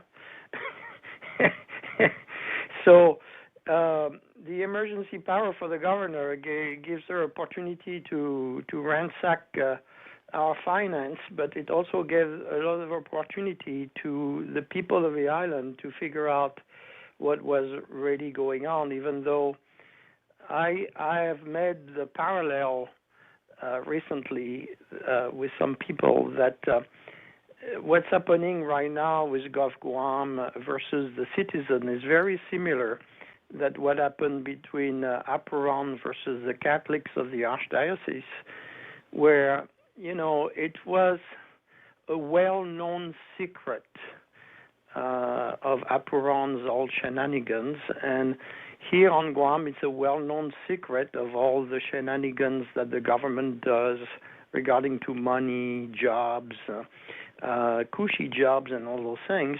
And I think the propensity of the people here on Guam is to always give the benefit of the doubt to people, oh, well, he's a nice guy or she's a nice lady, and make excuses. But when people finally realize that too much is too much, people get swept away. That's what happened to Aparon. And I think if those senators and this governor don't wake up, they could very well be swept by a big tsunami coming the fall. So that's my analysis of this. And earlier you had, I think it was the other Robert called in, and he sounded very frustrated. And he asked you about checkpoints for versus choke points, right? And he wanted to know about DWI checkpoints, yeah. Yeah, DWI, and I think DWI checkpoints vary tremendously from one state to another. I know when I live in Minnesota, the Supreme Court of Minnesota found that the checkpoints were unconstitutional, and several states have found the same thing. Other states are more lenient in letting people, the police, kind of stop you and try to find out. I mean, always under the guise of protecting you, as always, every time they try to do that. But it's interesting. It's very similar to the way traffic courts are held in different states. It's very different. Like Wisconsin, you have a full court hearing if you want to go to court, and you can have a lawyer. You can have it's almost like a regular trial.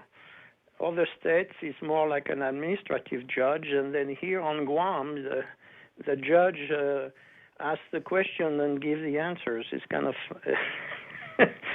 kind of very funny how things are handled there. So yeah, but that was an apartheid. You mentioned something very important, which is that the left always wants to control the vocabulary, and in doing so, they control the speech. And in controlling the speech, they control the narrative. And we've seen that over and over. I mean, since Trump has come into power, you had the Russian oath, the Obamagate, all those things. It's always controlling the narrative, even though everybody knows it's a fairy tale. They keep on pushing it. And with this crisis, we've seen it very much. The media, for example, was really very hard on Florida and Georgia because they had decided on a different approach than New York or Pennsylvania or some of the other Democratic states like New Jersey, California, or Michigan. And it's kind of interesting because now then Florida and Georgia have had very good results with a different approach. Nobody talks about it, or it's very much under the table. They don't want to talk about it because you have had two very radically opposite approach, and the one that we are being pushed on here on Guam, which is quarantine, keeping the business closed and everything, has not been the best solution, as we've seen on the mainland, and we have seen also in Sweden, Switzerland, Austria, and other places where they didn't close their business, or like in Taiwan, no business closed. It's business as usual, except people wear masks. That's it. So it's very interesting, controlling the vocabulary is really controlling the narrative, and it's not new. I mean, the communists used to do it back during the Cold War, and it's going on. We've seen it again. What was it, last week or 10 days ago? Wisconsin Supreme Court told the governor that he didn't have the right to impose all those restrictions on the people, and right away, the bars open and everything, and it was interesting to go on social media. You had all the California people, doing virtue signaling and basically telling Armageddon was coming to Wisconsin because the Supreme Court had ruled that way. And so far, so good. I mean, Wisconsin is doing fine. So it's kind of interesting. And then as far as our rights, we've seen that some of the first things that the governors in democratic states have been trying to do is take away your freedom of assembly and your gun rights. And freedom of religion. And it's interesting because Minnesota, which is not known to be a very conservative state, it's kind of a strange state. It's very different from the countryside to the Twin City. But the Minnesota bishops yesterday signed an open letter saying they were reopening the churches on the 26th, no matter what the governor was deciding to do. So, and a lot of bishops in the U.S. were taking note of what's happening there.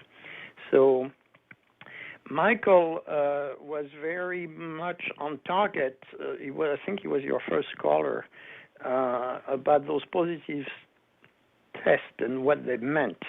But I think it's suspicious. The timing is very suspicious. Though suddenly the governor doesn't want to reopen the restaurant, and suddenly we have 13 positive things. So it's very interesting. Now I have a legal question for you, which is about the public health emergency.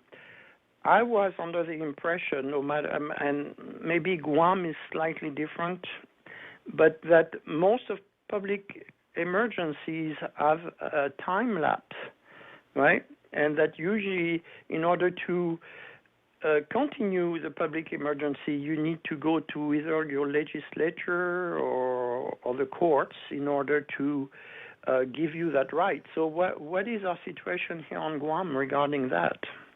Well, what we're talking about is the police power, which doesn't have anything to do with the police department, but the police power is reserved to the states, not to the national government, and it's to deal with crime, vice, things like that.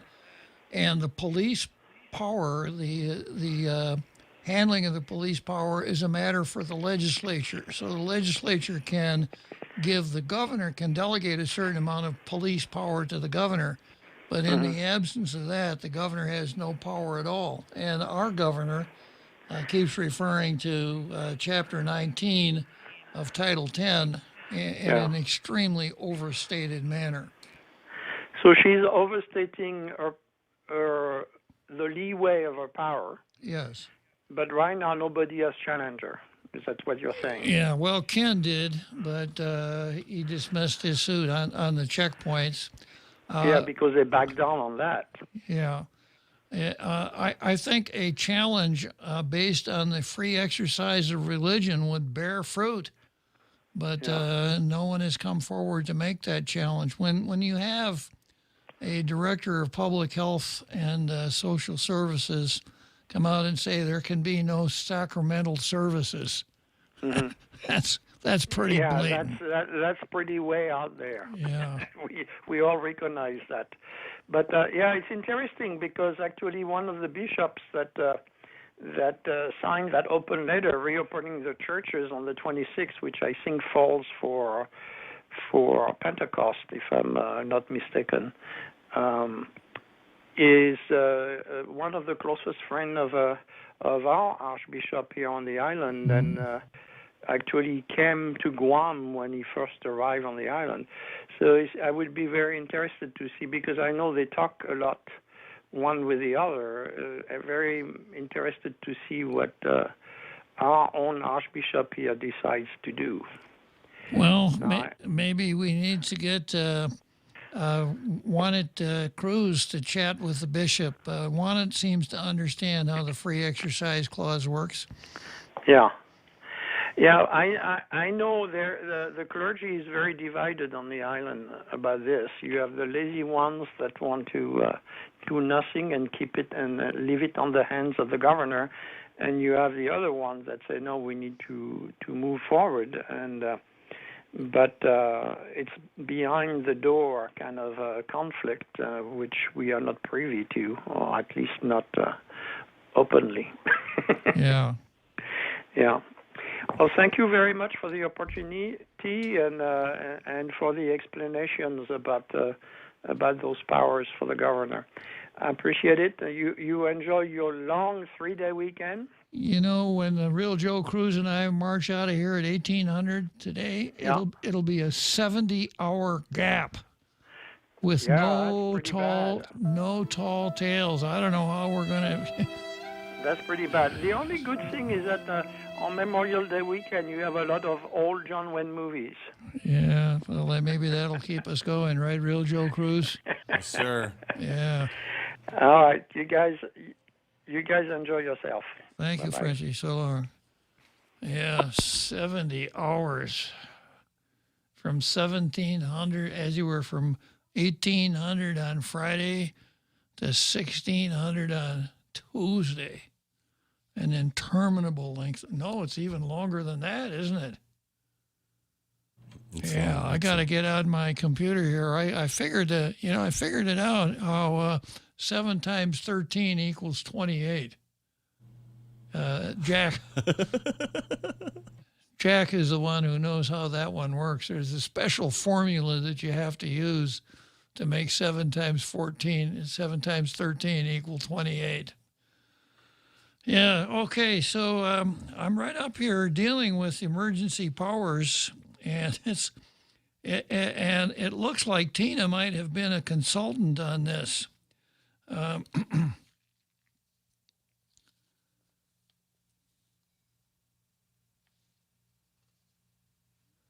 Pursuant suspension of statutes, orders, rules, and regulations that prevent, hinder, or delay necessary action to respond to the emergency. That's the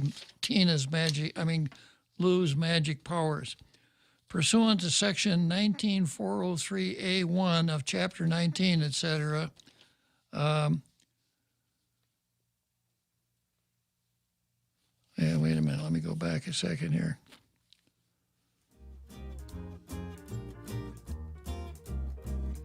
I got another Joe on the line. Okay, well, let me hang on here. Indiana. Well, I never get tired of telling you this, real Joe. This is back home in Indiana. I never get tired of telling you this. I've been to some really exotic locations in my 81 years. I've been to India. I've been to Indonesia. I've even been to Indiana. Good afternoon, another Joe. Oh, come on. For a minute, I thought the break was the music. No, that's just the real Joe getting me in the mood for a chat with another Joe. Pink Panther.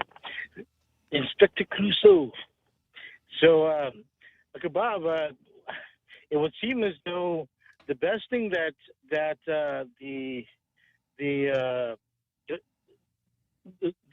Governor Lou Leongaro's administration could do is to help us all adapt to social distancing, while we get on with our lives.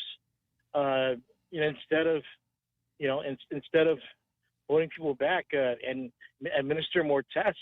If they know where the infected, where people are getting infected from, then it's really a matter of keeping track of the infected demographics. But like I was saying earlier, social distancing, it seems that should be the emphasis. What do you think, Uncle Bob?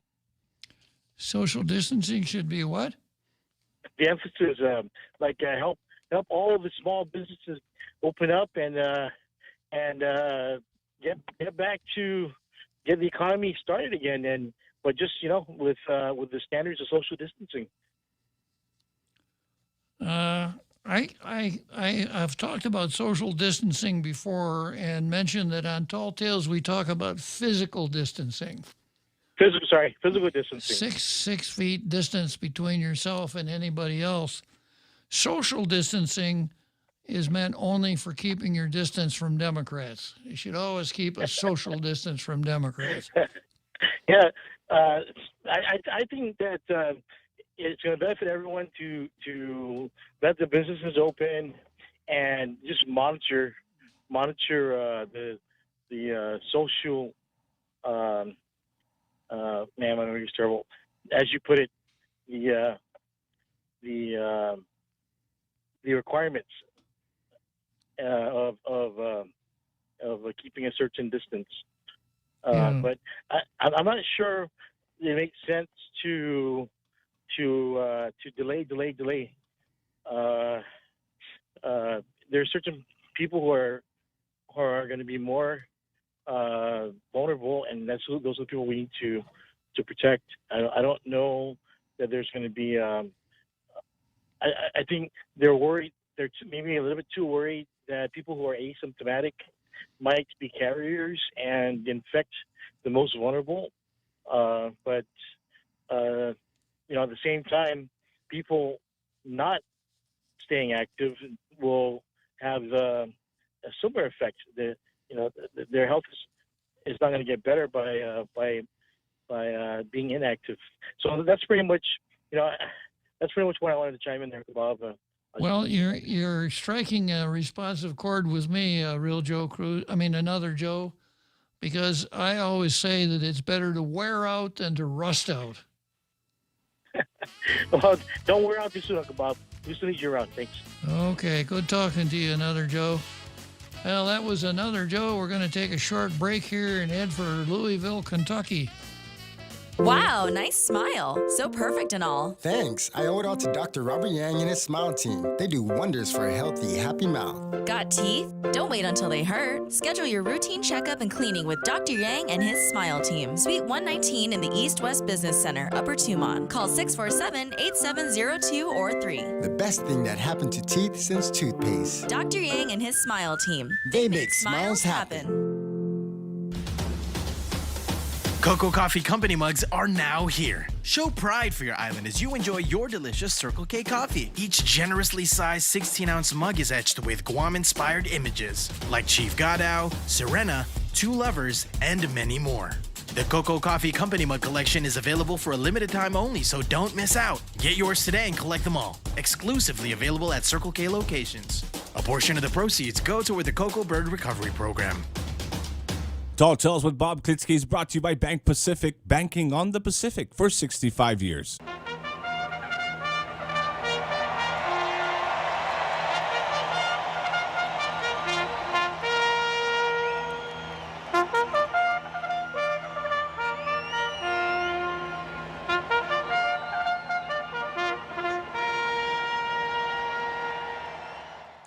So here we are again, back to John Brown versus, what was the name? What was that term that I introduced here? The schmoozle. The schmoozle is a Yiddish term adopted into English, and it means a state of chaos and confusion. And John uses it later on in his paper.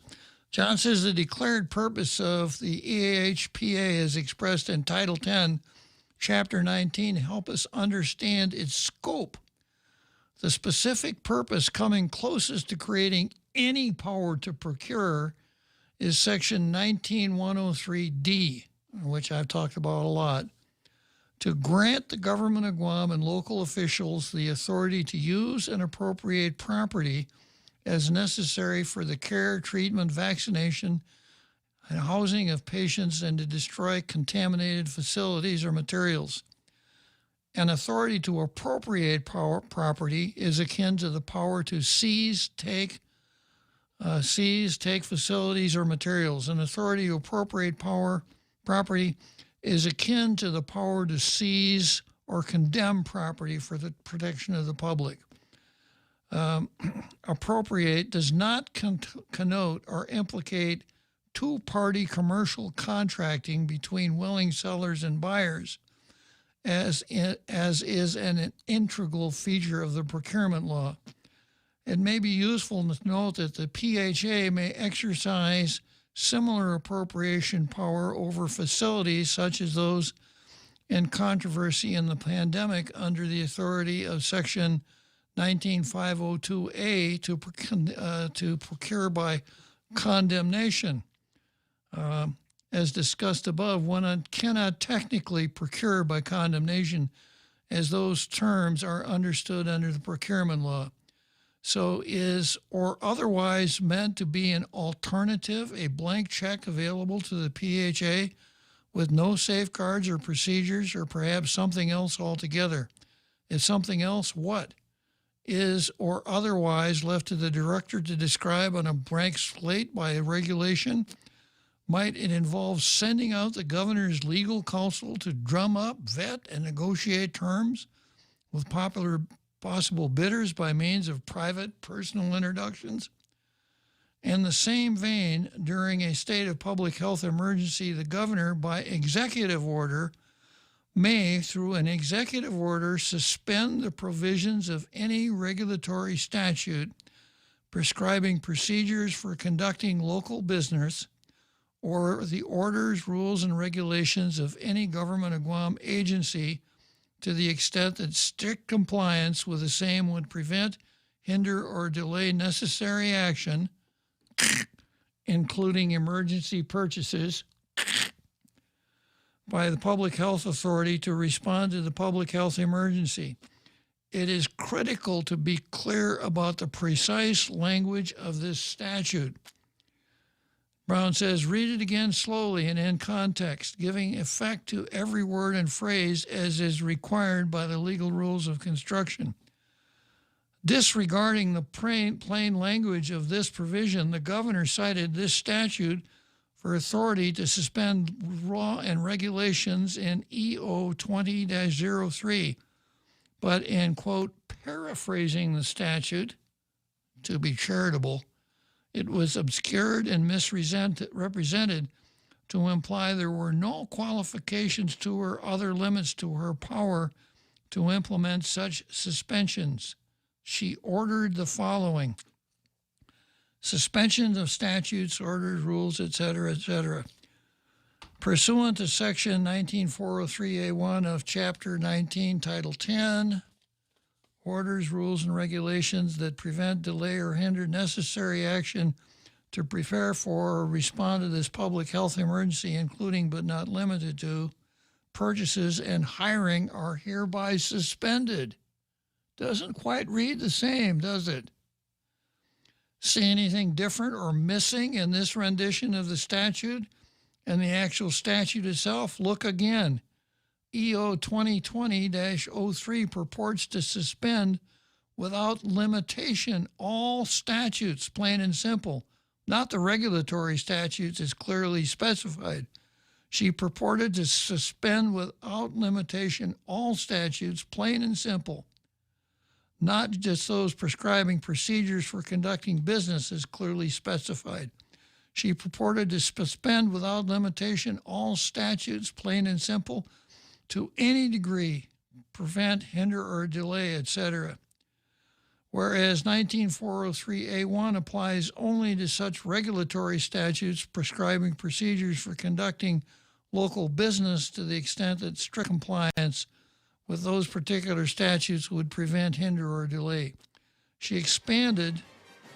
I was just getting to the juicy part. I'll pick this up on Monday. It's kind of thick, but Brown catches her in a Tina, in a wolf call. But I'll explain that on Monday. So, okay, the Real Joe Cruz and I got over 3 days of no tall tales. Sympathize with us. But somehow we'll survive, we'll endure, and we'll be back Tuesday afternoon at 1600 for more of your favorite afternoon talk show. Say goodbye to the folks, Real Joe Cruz. Have a great weekend, everyone. Thank you, Real Joe Cruz.